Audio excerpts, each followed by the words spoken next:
Rivelazioni sul castigo che colpirà l'umanità.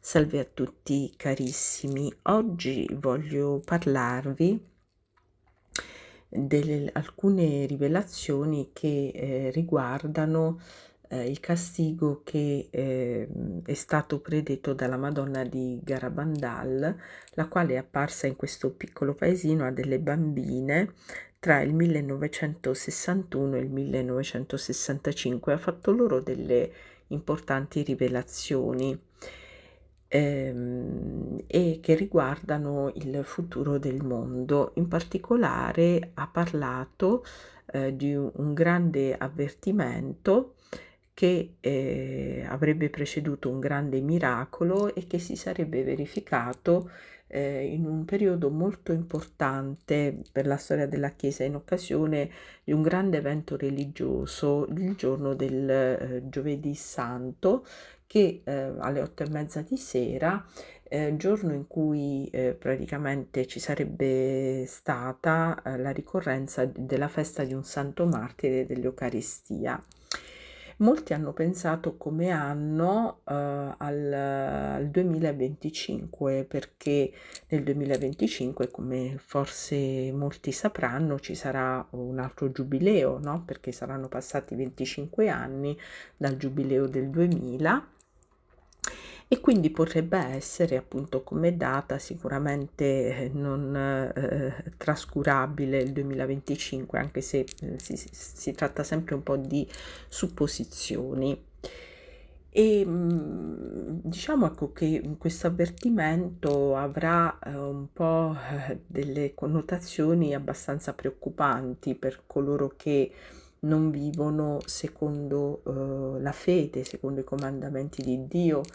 Alcuni, secondo tali rivelazioni, saranno talmente spaventati da questo avvertimento perché avranno davanti tutti i peccati commessi dalla loro vita, che non riusciranno proprio a reggere al peso di questi peccati, che appariranno in tutta la loro evidenza e gravità e si sentiranno proprio venire meno, diciamo.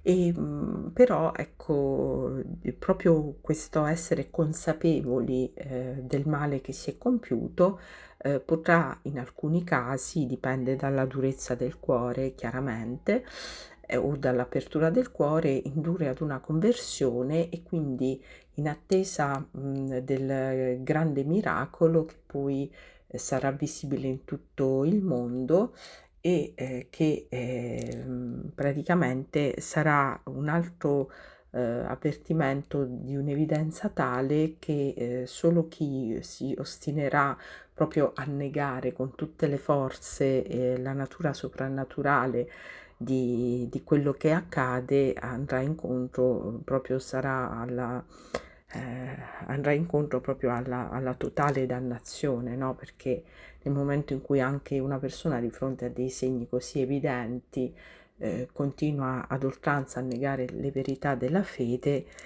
sarà poi, diciamo così, molto difficile che possa in qualche modo indursi ad una vita di conversione e di penitenza. Ora, è chiaro che la Vergine Santa ha parlato chiaramente proprio perché vuole di questi avvenimenti, proprio perché vuole mettere in guardia l'umanità, come ha già fatto pure a Medjugorje, e indurla ad una conversione. E ha detto che se dopo l'avvertimento e il grande miracolo non ci sarà una conversione, quindi i peccatori continueranno nella loro condotta impenitente, Dio manderà un castigo sull'umanità. E in che cosa consiste questo castigo? Ebbene, di questo ci parlano appunto queste bambine che adesso sono diventate delle adulte, perché dai fatti, insomma, sono trascorsi più di 50 anni, le quali dicono che la Madonna ha detto loro che questo castigo che Dio manderà sull'umanità non sarà la fine del mondo e non sarà una guerra. Questo castigo, proverrà direttamente da Dio. Non sarà un prodotto dell'umanità come potrebbe essere proprio una guerra che distrugge tutto in maniera totale. La Madonna ha detto alle veggenti che nessuno sfuggirà al castigo, come nessuno potrà sfuggire dall'avvertimento. Questo castigo verrà mandato direttamente da Dio e riguarderà tutti. Soffriranno sia i buoni che i cattivi. Perché? Perché in qualche misura tutti gli uomini sono macchiati dal peccato.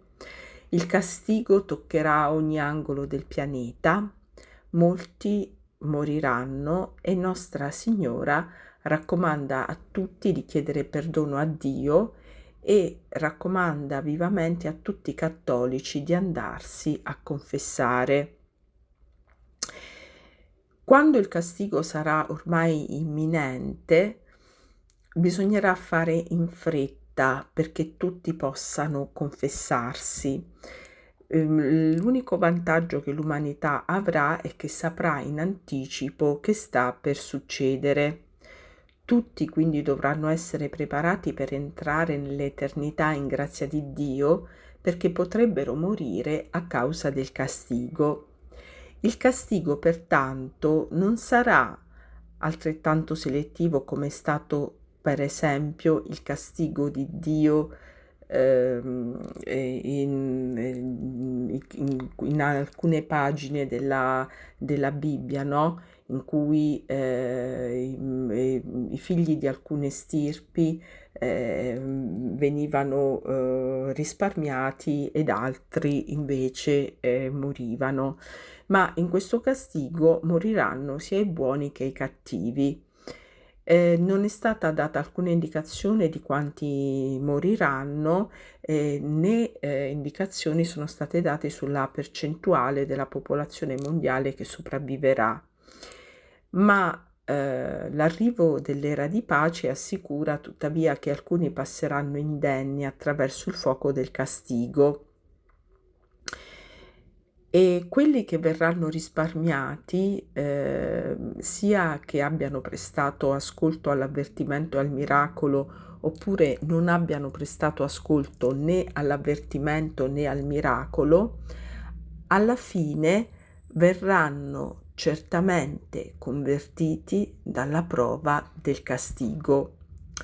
Quindi tutte le persone che sopravviveranno al castigo non avranno altra alternativa che una vita nuova, perché il vecchio mondo ormai sarà scomparso. I risultati dei peccati del mondo appariranno talmente orribili che la gente vorrà rifiutare completamente il peccato e allora sarà possibile una nuova Pentecoste. L'era di pace sorgerà.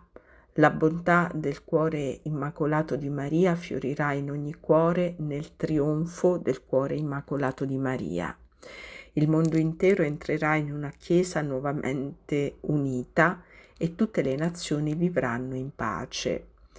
Se il castigo verrà, tuttavia, nessuno potrà evitarlo, ma tutti quelli che sopravviveranno ad esso parteciperanno alla pace benedetta che rinnoverà il mondo.